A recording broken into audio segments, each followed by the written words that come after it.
Hi friends, আমি আজকে মূলো শাকের রেসিপি নিয়ে চলে এসেছি। মূলো শাকটাকে যতটা পারবে মিহি করে কুচিয়ে নেবে, তারপরে গরম জল করে মূলো শাকটা কিছুক্ষণ রেখে একটু ভাপিয়ে নিতে হবে। দেখো আমি জল ঝরিয়ে নিয়েছি।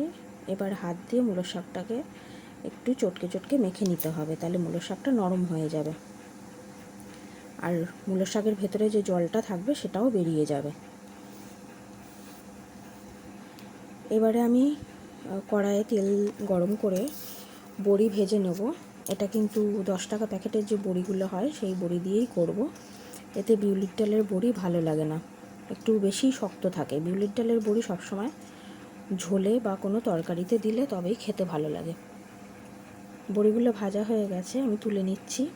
এবার একটা বাটিতে আমার কাছে ছোট হামানদিস্তা আছে, সেটা দিয়ে আমি গুঁড়ো করে নেব। তোমরা শিলেও গুঁড়ো করে নিতে পারো।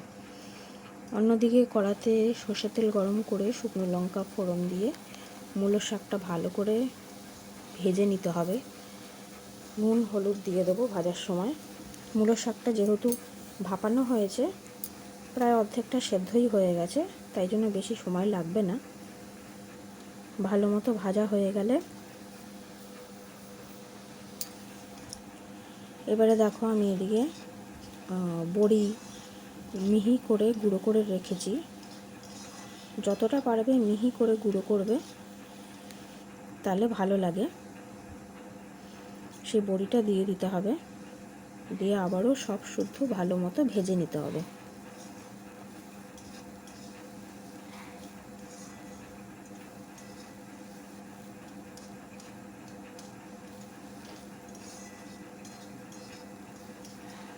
ব্যাস রেডি, দেখো আমার মূলো শাকের রেসিপি।